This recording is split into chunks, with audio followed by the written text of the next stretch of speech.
வணக்கம், நான் உங்கள் அட்வொகேட் ராஜ்குமார் பேசுகிறேன். இன்றைய பதிவில் நம்ம பார்க்க போகிறது என்னன்னு கேட்டிங்கன்னா, இந்த கட்டாய திருமணம். இந்த கட்டாய திருமணம், அதாவது ஃபோர்ஸ் மேரேஜ்னு சொல்லுவாங்க. ரொம்ப அழுத்தம் கொடுத்து ஒரு திருமணத்தை நடத்துறது முதல்ல. ஏன்னா யார் திருமணம் செய்து கொள்ள வேண்டும் அப்படின்ற விஷயம் பார்த்திங்கன்னா, கல்யாணம் பண்ணிக்க போகிறவங்க 2 பேர்த்துக்குமே பார்த்திங்க அப்படின்னா உடன்பட்டால் தான் அந்த திருமணம். பெற்றோர்களால் பெரியோர்களால் பார்த்து நிச்சயிக்கப்பட்டு நல்ல முறையாக பொண்ணுக்கு மாப்பிள்ளையை பிடிக்கணும், மாப்பிள்ளைக்கு பொண்ணை பிடிக்கணும். இப்படிப்பட்ட கல்யாணம் பார்த்திங்கன்னா சட்டப்படி செல்லுபடியாகும். அடுத்து காதல் திருமணம் பண்ணுறவங்களும் இருக்காங்க. அதில் ஏதாவது ஒரு பிரச்சனைகள் வந்துச்சுன்னா காவல் நிலையம் தேடி போய் பார்த்திங்க அப்படின்னா ஆதரவு கேட்டு அதுக்கப்புறம் பார்த்திங்கன்னா அவங்க பெற்றோர்களை அழைத்து பேசி எல்லாம் செஞ்சு இந்த சமரச முறையும் இந்தமும் இருக்குது. ஆனாலும் கூட இன்னும் நமக்கு தெளிவாக பார்த்திங்கன்னா அந்த கட்டாய திருமணம் அப்படின்றது பிஎன்எஸ், அதாவது பார்த்திங்கன்னா 2023 வந்த புதிய சட்டம் பிஎன்எஸ் படி செக்ஷன் 80 படி பார்த்திங்கன்னா இது கட்டாய திருமணத்தில் எதெல்லாம் சொல்கிறாங்க அப்படின்னு கேட்டிங்க அப்படின்னா, ஒருவருக்கு விருப்பமே இல்லாமல் பார்த்திங்க அப்படின்னா திருமணம் செய்வதற்கு அழுத்தம் கொடுப்பது. அதுக்கப்புறம் இது குடும்பத்தின் மூலியமாக பார்த்திங்க அப்படின்னா அழுத்தம் கொடுப்பது. நீ அந்த பொண்ணை தான் கல்யாணம் பண்ணிக்கணும், இல்லை நீ அந்த பையனை தான் கல்யாணம் பண்ணணும், இது உங்கள் அத்தா பையன் மாமா பையன் இவங்கள தான் கல்யாணம் பண்ணணும், அப்போ தான் நமக்கு சொத்து விட்டு போகாது, குடும்பம் விட்டு போகாது, பந்தம் விட்டு போகாது. இது மாதிரியான ஒரு அழுத்தங்கள். ஆனால் அவங்களுக்கு அவங்க கல்யாணம் பண்ணிக்க போகிறவங்களுக்கு பிடிச்சிருக்கணும். அவங்களுக்கு விருப்பம் இல்லாமல் பார்த்திங்க அப்படின்னா கல்யாணம் பண்ணி வைக்கிறது. அதுக்கப்புறம் பார்த்திங்க அப்படின்னா இந்த ப்ராப்பர்ட்டிக்காக கல்யாணம் பண்ணி கொடுக்கறது. அடுத்து பார்த்திங்க அப்படின்னா ஏதோ ஒரு கடன் வாங்கியிருப்பாங்க,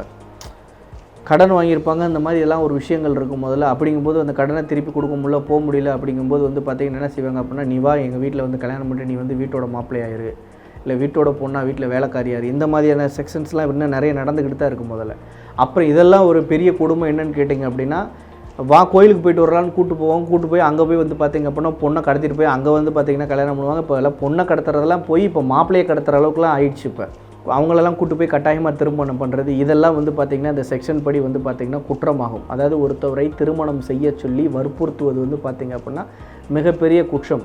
சார், இது கல்யாணம் ஆனவங்களுக்கும் சில விஷயங்களில் பொருந்துமா அப்படின்னு கேட்டால் அதுவும் பொருந்தும். எப்படி சொல்கிறேன்னு கேட்டிங்க அப்படின்னா, இப்போ ஒருத்தவங்க மேரேஜ் பண்ணிக்கிறாங்க அப்படின்னா எல்லாத்துக்கு முன்னாடி ஒரு நிச்சயதார்த்தம் பண்ணிக்கிறாங்க, போகிறாங்க வர்றாங்க, கல்யாணம் பண்ணிக்கிறது விஷயமா பேசிக்கிறாங்கன்னா அது லாங் டைம் ஒரு நிச்சயதார்த்தம் நடந்து முடிஞ்சு ஷார்ட்டாக ஒரு 2 months 3 months மேரேஜ் நடந்தால் பரவாயில்ல.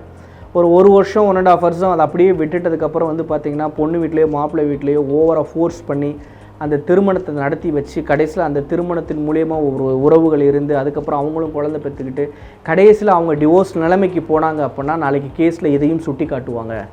இந்த திருமணத்துக்கு நான் ஒத்துக்கலை, இவங்க தான் வற்புறுத்தி இந்த திருமணத்துக்குள்ளே என்னை உள்ளே கொண்டு வந்தாங்க அப்படின்னு சொல்லி பார்த்திங்கன்னா விவாகரத்து வழக்கில் இதையும் கொண்டு உள்ளே சேர்ப்பாங்க.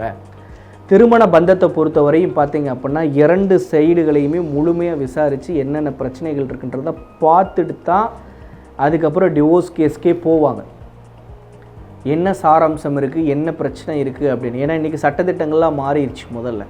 முதல்ல பெண்களுக்கான நிறைய சட்டங்கள் இருந்துச்சு. முதல்ல பார்த்தா குத்தம், அடித்தா குற்றம், கணவர் ஏதாவது ஒரு சொன்னால் குற்றம்லாம் இருந்துச்சு. இப்போ அதே இந்த பிஎன்எஸில் ஆண்களுக்கான சட்டங்களும் நிறையாக விட்டது முதல்ல. ஏன்னா போலியாக நிறைய பேர் கேஸ் கொடுக்குறாங்க செய்கிறாங்க, அதனால் நிறைய ஆண்களுடைய வாழ்க்கை பாதிக்கப்படுது அப்படின்றதுக்காக இந்த மாதிரி கொண்டு வந்துட்டாங்க. அப்போ பிஎன்எஸ் 80 படி கட்டாய திருமணம் பார்த்திங்க அப்படின்னா கண்டிப்பாக சிறை தண்டனை. யார் அந்த கல்யாணத்தை பண்ணி வச்சுருக்காங்களோ நல்லா தெரிஞ்சுக்கோங்க, யார் அந்த கல்யாணத்தை பண்ணி வைக்கிறாங்களோ, அந்த கல்யாண வீட்டில் யார் உடந்தையாக இருக்காங்களோ அதனால் ஏதோ ஒரு பாதிப்பு வந்துச்சுன்னு சொல்லி சட்டத்தின்படி கரெக்டாக நிரூபிச்சிட்டாங்க அப்படின்னா அவங்களுக்கு சிறை தண்டனை ப்ளஸ் அபதாரம் மற்றும் கடும் சிறை தண்டனை விதிக்கிறதுக்கு சட்டத்தின் வழியில் முக்கியமான வாய்ப்பு இருக்கிறது. மீண்டும் ஒரு நல்லதொரு பதிவில் உங்களை சந்திக்கும் முறை உங்களிடம் விடைபெறுவது அட்வொகேட் ராஜ்குமார்.